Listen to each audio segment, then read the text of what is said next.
Jovem Pan Saúde. Oferecimento Ampla. Muito mais que um plano, um compromisso com você. Isso é Ampla. Jovem Pan Saúde. Olá, seja bem-vindo a mais um JP Saúde comigo, Soraya Lawande. No programa de hoje vamos tratar de um assunto de extrema importância. Nessa semana, inclusive, tivemos o Dia Mundial de Conscientização do Autismo, uma data essencial para ampliar o conhecimento e o debate sobre o transtorno do espectro autista, ou o TEA. Afinal, quais são os sinais? Qual o momento que devemos procurar um diagnóstico e acompanhamento médico? E para esclarecer essas e outras dúvidas, recebemos aqui nos estúdios da Jovem Pan a Cíntia Castro, que é psicanalista, e também o neuropsicólogo Damião Silva. Muito obrigada pela participação de vocês, por aceitar o nosso convite. E eu já começo essa nossa entrevista de hoje perguntando, Damião, o que é de fato o transtorno do espectro autista ou simplesmente autismo, né? O TEA, ele é um transtorno do neurodesenvolvimento, ou seja, você já nasce com essa condição. E ele vai impactar em algumas questões de desenvolvimento, linguagem, comunicação, comportamentos repetitivos, que é a base do transtorno. Então, de fato, ele vai atrapalhar o seu desenvolvimento para você adquirir algumas funcionalidades ao longo da vida que é previsto ali, especialmente na primeira infância. Então, assim, ele tem que estar presente, os atrasos, na primeira infância. Existem sinais mais pontuais e precoces e também uma idade ideal para que esses sinais apareçam? Geralmente você consegue perceber ali no primeiro mês de vida, né? Então um bebê que não olha para os pais, que na amamentação tem um olhar desviado aqui, então tem uma falta de responsabilidade no olhar. E você vai começar a perceber também ali uma criança que não responde pelo nome, então vai subindo ali 6 meses, Gabriel não te olha. Então vai ter um impacto ali também na linguagem, né? Do atraso dessa linguagem, a fala não vem com mais frequência. Então são sinais, os primeiros sinais que os pais já percebem ali alguma dificuldade. E é nesse momento que os pais devem buscar os profissionais para conseguir fazer esse diagnóstico? Exatamente, perceber algum atraso ali, observando a criança que não está olhando, que não está respondendo o nome, sempre bom buscar um pediatra. Agora, o autismo, doutora, pode piorar com a idade, por exemplo? A gente sabe que esses sinais aparecem mais frequentemente, né, na primeira infância, mas temos casos de adultos que também foram diagnosticados com autismo.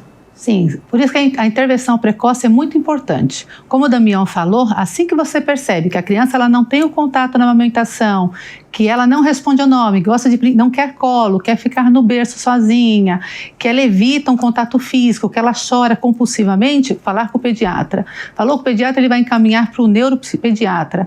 E aí começa todo um trabalho com o psiquiatra para que aí faça um diagnóstico, para que ela possa ser ajudada através de uma equipe multidisciplinar a ser desenvolvida.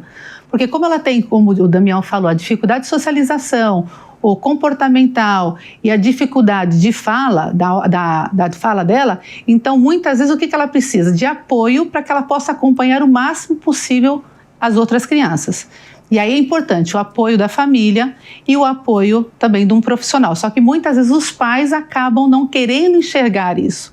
Porque acabam falando, não, é da idade, meu filho demorou, eu demorei, o outro filho, o primo, e isso acaba atrapalhando na intervenção. Então, muitos adultos acabam descobrindo que são autistas, que estão dentro do espectro do autismo, quando um filho tem, ou que ele começa a falar, não, tem alguma coisa fora do normal, e aí ele começa a ir atrás de ajuda profissional. E aí, quanto mais também intervenção, melhor.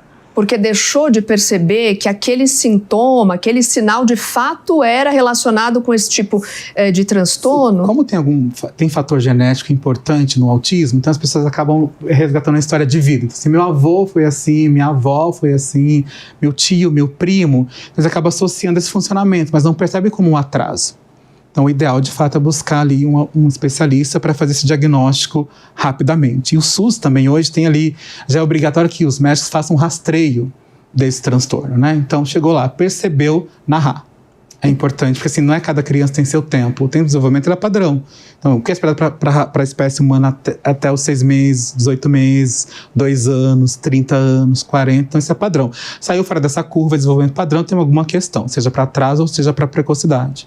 E o autismo, ele tem níveis, ou seja, na primeira infância ele pode ter o nível 1 ou já pode ter o nível 2, por exemplo? Ou ele vai avançando mesmo com a idade? Na verdade, assim, a ideia, quando a gente fala de níveis, a gente fala de nível de suporte, né? Porque o autismo é um espectro, é uma linha de contínuo desenvolvimento. Óbvio, se você tiver uns sinais mais leves e não fizer uma intervenção, como a Cíntia falou, isso pode ir impactando ao longo do processo. Tá? Então, você não é que você vai ter um nível 1, 2 ou 3 de forma global. Você pode ter ali alguns prejuízos, por exemplo, de comunicação, nível de suporte 3. A questão cognitiva, se tiver um déficit intelectual. Então, você vai depender das condições. Então, não é que você vai sair do espectro ou amenizar. Então, uma boa intervenção vai melhorar a sintomatologia e você consegue, assim, levar uma vida mais funcional.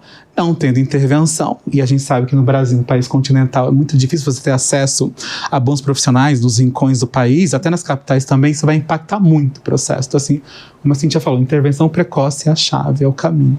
Agora, doutora Cíntia, queria dizer, então, abordar justamente isso, as abordagens, né, de intervenção também e tratamento que podem auxiliar nesse desenvolvimento, né, dessa criança. Quando a gente fala de tratamento, não existe tratamento para o autismo. Porque o autismo não é uma doença.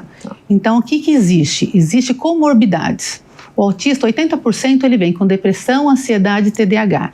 Então, você trata através da parte medicamentosa esses 3 fatores, até outros que podem, mas geralmente esses 3 são os que mais ficam ali com o autista. E aí, 50% tem distúrbio do sono também, que também entra a parte medicamentosa. Quando a gente fala do comportamental, nós podemos usar a terapia do TCC, a gente usa o ABA, que são o quê? Ferramentas para aprender a criança a socializar, a entender metáforas, para que ela possa conseguir viver dentro de uma sociedade. E aí a gente vai ajudando até na comunicação. Existem crianças, como o colega falou, tem nível de suporte 2 e 3, que ela não é verbal. E aí entra uma equipe multidisciplinar.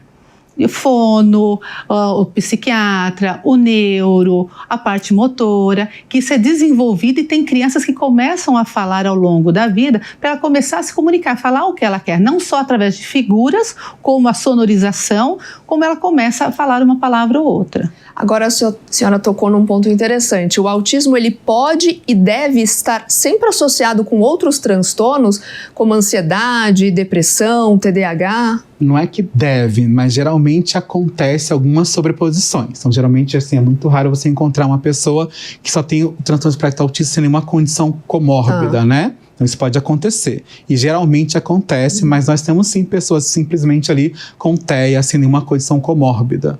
Certo. Mas geralmente, como a Cíntia falou... A gente fala de 80%. São associadas, né? Vai ter associação. E aí vai ter associação com deficiência intelectual, por exemplo, tem uma dificuldade cognitiva bastante elevada, e aí você vai precisar de mais suporte nessa intervenção. Outros profissionais fazendo um trabalho ali engajado para que você melhore a qualidade de vida. A intervenção ela tem uma função de melhorar a qualidade de vida, nunca de eliminar os sintomas, porque não é possível. Agora, essas associações a outros transtornos, é o próprio ambiente que acaba gerando isso?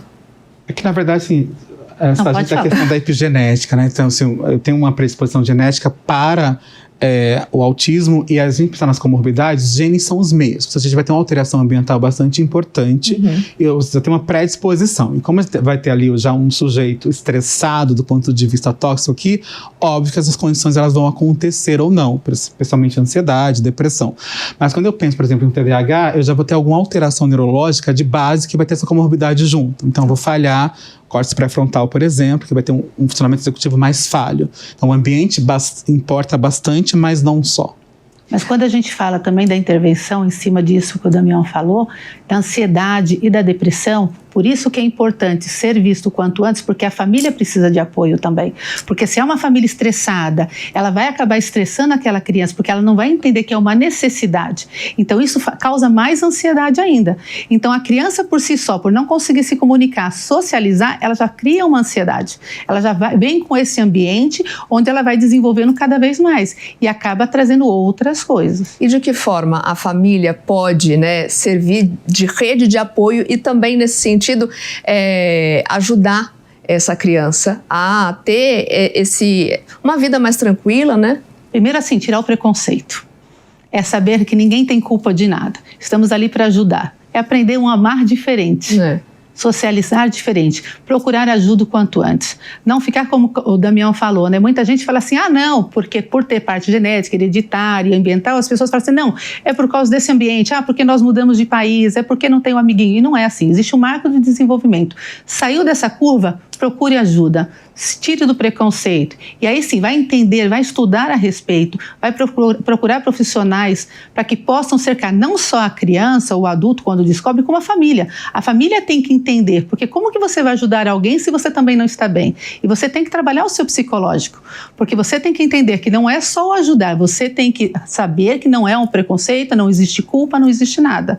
Para que aí sim você tenha um ambiente saudável, para que a criança, o adulto ou o jovem consiga se desenvolver, e até a parte medicamentosa auxilia na depressão, na ansiedade, evitando mutilação, porque a gente vê muitos autistas se mutilando em suicídio, principalmente na fase acadêmica.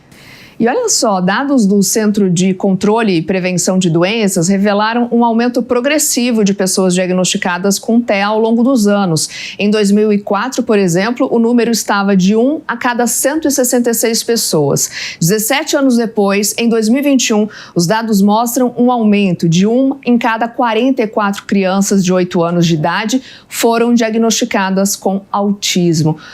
O que esses dados revelam, hein, doutor? Os dados revelam que nós estamos avançando na compreensão do espectro, né? Então, o diagnóstico hoje, apesar da gente achar que tem um aumento significativo, não tem. Porque, assim, se a gente for pensar no Brasil, hoje tem cerca de 2,5 milhões. Se eu penso em 1% da população, a gente não está conseguindo acesso ainda. É um refinamento da condição, é você conhecer melhor o que é o espectro, a gente entender que até então, até o DSM-5 de 2013, a gente não tinha uma definição tão clara do nível 1 de suporte. E hoje as pessoas estão mais informadas, né? Buscando informação de maneiras mais pulverizadas com a ajuda das redes sociais.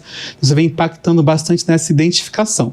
Mas ainda assim, não é um número tão relevante de diagnósticos oficiais, porque as pessoas têm dificuldade de acesso. Né? No SUS, por exemplo, a gente demora com o neuropediatra 2, 3 anos. Sim. Então, assim, você tem um tempo aqui. Então, a gente na pesquisa a gente tem percebido isso, uma perspicácia melhor de quem avalia, mas ainda assim também um processo de conhecimento do transtorno.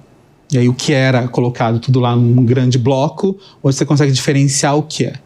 Tá.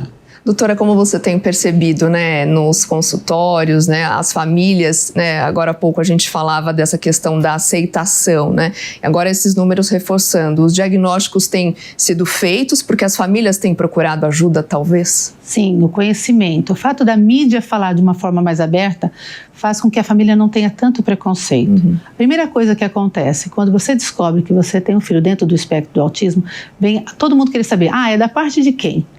Isso daí quem tem? É você? É a sua família? Primeiro vem a culpa. Tem algum exemplo na família, né? Por que ele veio com essa questão? Geralmente Exatamente. Eles buscam saber de onde vem. Isso não é uma questão para se pensar, né? De gestação veio da mãe, da onde veio? Primeiro quer saber pai ou a mãe. Tem que achar um culpado para isso. Em seguida, a gente tem a rede social que está ajudando muito e muitos profissionais estão se especializando. Como o Damião falou, antigamente nós não tínhamos profissionais especializados para poder trazer o diagnóstico. Tanto que as crianças autistas elas eram confundidas com esquizofrênicas.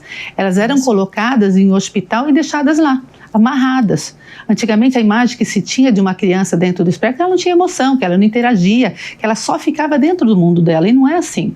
Então, hoje, através da rede social, as mães conseguem se conectar com outras mães que entendem a sua dor, através de médicos que dão dicas e falam, olha, percebe isso, ele está andando na pontinha do pé, o brinquedo enfileirado, ele não gosta de socializar, ele precisa andar de um lado para o outro para regular suas emoções.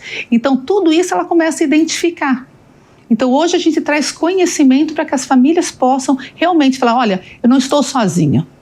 Aproveitando o seu gancho, doutora, eu quero que a gente escute agora o relato da Andréa Rocha. Ela é, acima de tudo, uma mulher que tem uma filha com autismo, é profissional, é CEO, é terapeuta ocupacional, e ela faz um relato bastante emocionante que reforça a importância da inclusão e também do cuidado que a sociedade deve ter. Vamos conferir. Meu nome é Andréa Roma, sou CEO da Editora Líder e terapeuta comportamental e, acima de tudo, uma mãe de autista com muito orgulho. Minha filha autista está cursando medicina com muito orgulho, um sonho que muitos consideravam improvável, mas que nós duas transformamos em realidade, juntas. Isso me dá muito orgulho como mãe. Ela enfrentou muitos desafios e ainda enfrenta. Desafios esses relacionados à inclusão, inclusive na faculdade, onde muitas vezes faltou sensibilidade e acolhimento. Mas nós nunca deixamos esse obstáculo nos paralisar. Pelo contrário, cada desafio foi um convite para criar estratégias, adaptar rotinas e fortalecer o que temos de mais valioso, a conexão entre mãe e filha. E isso me torna uma terapeuta comportamental muito mais forte, porque como mãe apliquei muitas das ferramentas que aprendi ao longo dos anos e também criei meus próprios métodos para ajudá-la a estudar, a focar, a persistir, e me tornei sua mentora, sua aliada, sua maior incentivadora. E ver hoje o quanto ela já conquistou é para mim a maior vitória.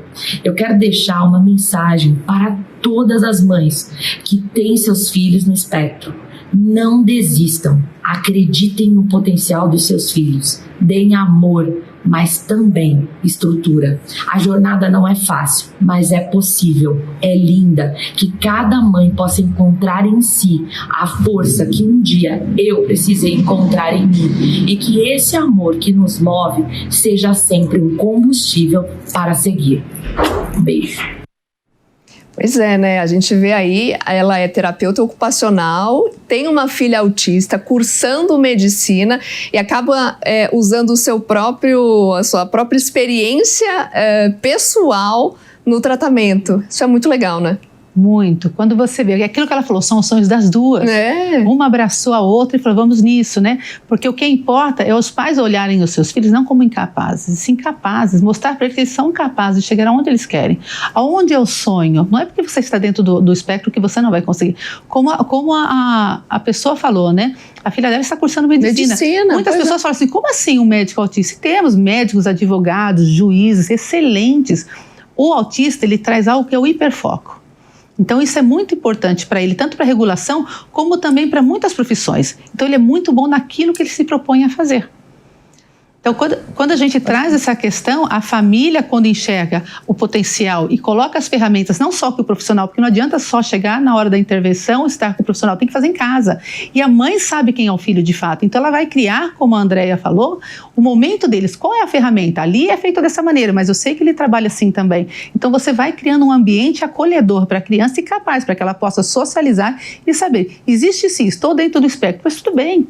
Quem que não tem uma peculiaridade na vida? Então, é desenvolver essa criança a partir da própria família. E como que funciona em ambientes escolares e como de universidade, né? Porque há uma dificuldade também. Esse talvez seja o maior desafio, porque dentro de casa os pais ainda conseguem ajudar, né? Os pais, enfim, responsáveis, quem mora ali com a pessoa. Mas e na faculdade, né? E na escola? Esses profissionais a escolarização é uma questão preparados? Bastante difícil. A gente sabe que preparados não estamos, né? Essa é a ideia, existe uma ideia de preparo mais difícil. Eles têm que pensar, como é um espectro ali, eu vou ter algumas pessoas, como a filha da TO, são poucos ainda que chegam até lá. Então a gente tem que abrir caminhos para que muitos cheguem até lá. Porque a gente chega, mas ainda assim a permanência é muito curta. Então a gente tem que pensar, teve agora o último censo, dos universitários só 0,3% tinha autismo. Então a gente tem que pensar que é um número muito incipiente de acordo com a quantidade de diagnósticos. E preparar o ambiente é você psicoeducar também professores no nível básico, e quando você chegar na universidade, isso é um preconceito. Você chegou até aqui, tem que dar conta sozinho. Mas tem mecanismos legais, né? Se a gente pensar na nossa política pública, o próprio plano educacional individualizado, ele existe, mas assim, uma dificuldade muito grande de você colocar em prática. Então, assim, como temos casos da filha da TO, é importante que essa pessoa se inspire em si, mas a gente precisa buscar melhores políticas públicas, a gente precisa lutar ainda por capacitação, por formação de educadores em todos os níveis da educação. Porque senão você entra, então vai lá, faz um esforço hercúleo, habilita ali, reabilita, passou no vestibular e a permanência. Não consegue avançar, se formar, nem chegar no mercado de trabalho. Exato, aí existe uma frustração, adoecimento, a gente tem que dar mecanismo também de permanência. Porque também pode trazer efeitos emocionais durante esse período ali na faculdade, enfim, seja na escola. A gente fala muito de lei nós temos, mas a questão não tem a prática. O Damião falou, como a Andréia falou, até a Andréia deu o relato da faculdade que ela não dá o aparato. porque ela não sabe, ela sabe que é lei, ela tem que incluir, mas ela não coloca a criança dentro do espectro, ou então o jovem dentro do espectro, numa sala especializada, com material especializado. E as próprias pessoas ali da universidade, né? Os colegas que vão estar ali no dia a dia. Exato. Também. Por isso que a psicoeducação é importante, você entender como funciona o espectro e entender que você conhece uma pessoa com autismo, não todos vão ser iguais. Então você entender esse funcionamento até para dar segurança para que ela consiga manejar. Então se eu não quero conversar com você, tudo bem, me cumprimenta, bom dia, boa tarde, boa noite e segue a vida. Eu não preciso forçar a pessoa a seguir, a mascarar para ser como no ambiente. Então, muitos que chegam ali na universidade, nível 1, nível 2, têm essa ideia já de mascarar para ser aceito. Isso também gera sofrimento. Então, a ideia é você psicoeducar. Ninguém é obrigado a nada, a não ser que você seja respeitado, né? E respeitar também de fato. Mas a ideia é a gente avançar na compreensão. Então, se você compreende, eu fico mais quietinho aqui, eu não preciso falar com você, não me toca porque eu não gosto disso, não me abraça, eu não vou rir, não vou entender sua piada aqui, então não é uma debilidade, né? E aí as coisas avançam. Eu acho que a gente precisa psicoeducar e respeitar as condições, não julgar. Eu acho que a chave é não julgar e buscar informação, porque eu estou na universidade pesquisando, a gente percebe que os próprios doutores estão ali, eles não entendem ainda, porque chegaram lá, mas eles estavam preparados para que as pessoas chegassem. Então assim, o Brasil tem leis excelentes, muito né? Chegamos, exatamente, chegamos aqui, mas agora o que eu faço? É jogar responsabilidade para a pessoa com autismo não é legal. Então, o que a gente, em sociedade, pode fazer para incluir de fato em todos os lugares, seja escola, trabalho, no dia a dia, no cotidiano? E muitas vezes eles até duvidam que a pessoa está dentro do espectro por ter chegado na academia, ter chegado na universidade. Como você chegou até aqui? Não, você não é, você está usando isso. E muitos autistas escondem, como o Damião falou, porque eles querem ser aceitos. E aí é a hora que começa esse sofrimento em todo o ambiente. Vou pedir licença aqui para os nossos convidados, uma pausa rápida no nosso bate-papo para também um assunto importante. Bad Rotting é chamado de autocuidado. Parece descanso, mas merece um alerta laranja. Uma nova tendência surgiu e foi comentada pela Forbes. O ato de ficarmos deitados enquanto rolamos a tela do celular por horas. Enquanto acreditamos que estamos fazendo nada ou descansando, o nosso cérebro continua ativo, sofrendo com diversos estímulos. Segundo a psicóloga Jade Hu, o hábito prejudica o sono de qualidade porque desassocia a cama de dormir, traz insônia, aumenta a fadiga e mantém o cérebro trabalhando. Fique alerta, use a cama para dormir e não para entretenimento ou trabalho. Exponha-se à luz natural pela manhã e regule o seu ciclo biológico, aumentando a energia. Durma e acorde em horários fixos para acumular sono e também dormir melhor à noite. O descanso verdadeiro é importante, faz parte de uma saúde ampla e por isso está aqui. Nos vemos no próximo Alerta Laranja. Bom, e dando continuidade aqui ao nosso bate-papo importantíssimo também do dia de hoje sobre o autismo, eu queria tocar agora no ponto da conscientização, né? Qual que é a importância da conscientização para que essa pessoa seja inserida na sociedade? Acho que é um dos grandes desafios, né? Exato, e por isso o dia 2 de abril é tão importante, né, mundo afora, não é aquela ideia de luta. Eu acho que a ideia de luta ela precisa ficar mais da conscientização, informar de fato o que precisamos para lidar com essa condição e como a gente pode melhorar a vida dessas pessoas. Qual que é o suporte que eu dou para as famílias que não têm as condições, porque intervenção com autismo é muito cara, se a gente for pensar, poucas pessoas teriam acesso a tratamentos de primeira linha. Então, como que a gente pode ampliar acessos? Eu acho que a luta é por isso e conscientizar. Ninguém é culpado, zero psicofobia e pensar em ofertar espaço com qualidade de vida melhor. Então, o dia 2 de abril serve para isso. E todo mundo, que eu venho pensando ao longo do tempo, às vezes não dá muita atenção para o TEA. E geralmente quando bate ali na sua portinha, você ressignifica esse processo. Faça agora, esteja preparado agora para o que vier e também preparado para receber quem já tem, sem julgar. Porque você não é especialista, você não fez o diagnóstico, não sabe a história de vida dessa pessoa. Então só apoie. E se não tem nada de bom para falar, não fale. E eu vou aproveitar o gancho do Damião e falar dia 2 de abril, né? Dia da conscientização, só que a gente não pode ficar só no mês de abril. A gente tem que falar o ano inteiro. E não é só quando bate a nossa porta também, como ele falou. A gente tem que primeiro respeitar, conhecer. Porque hoje eu não tenho ninguém dentro da minha família ou do meu núcleo social. Mas amanhã eu posso vir a ter. A gente está vendo aí o diagnóstico cada vez mais abrindo e as pessoas estão indo atrás. Hoje a gente fala de 1% da população com o TEA pelo IBGE, mas isso daí sem a gente falar as pessoas que não sabem, que não foram atrás, que não fazem ideia que têm. Então é importante que no dia a dia a gente traga, como a gente conversa sobre o jogo de futebol, uma política, falar sobre o autismo. O que é? Para ensinar as crianças que estão crescendo, para que não venha o bullying, para que ela entenda que, ok, o amiguinho usa um óculos, o outro tem TEA, o outro usa uma cadeira de roda e está tudo certo, todo mundo é igual, todo mundo é capaz. Se nós adultos começarmos a falar disso com mais frequência, nós vamos ensinar a próxima geração a receber muito melhor as pessoas que estão dentro de um espectro, não só do espectro, né, mas de uma forma geral. Quando a gente fala em tratamento, é basicamente terapia ou envolve também medicação? Então, o tratamento, ele é múltiplo, né? Então, geralmente vai envolver... Sempre a terapia de base, primeira linha, é pensar em intervenções ali comportamentais, fonoaudiológica, terapia ocupacional e medicação quando for necessário. Então, nós temos que trabalhar sempre com práticas baseadas em evidências, que a ciência traz para a gente como o melhor caminho nesse momento. E lembrar que cada caso é um caso, e não dá para generalizar a ideia, mas sim, medicação vai fazer parte do processo, a depender do grau de prejuízo ali, visando aumentar essa funcionalidade, mas geralmente as terapias ali de ganho de funcionalidade, fonoaudiológica, psicológica, vai trazer ganhos também. E psicoeducação para os pais, orientação parental é fundamental. Mas um ponto importante para dar certo é dar suporte para as famílias. A gente falha nisso. Principalmente, né? Se a mãe não está bem, se o pai não está bem, geralmente as mães são abandonadas pelos pais quando tem esses diagnósticos aqui, infelizmente.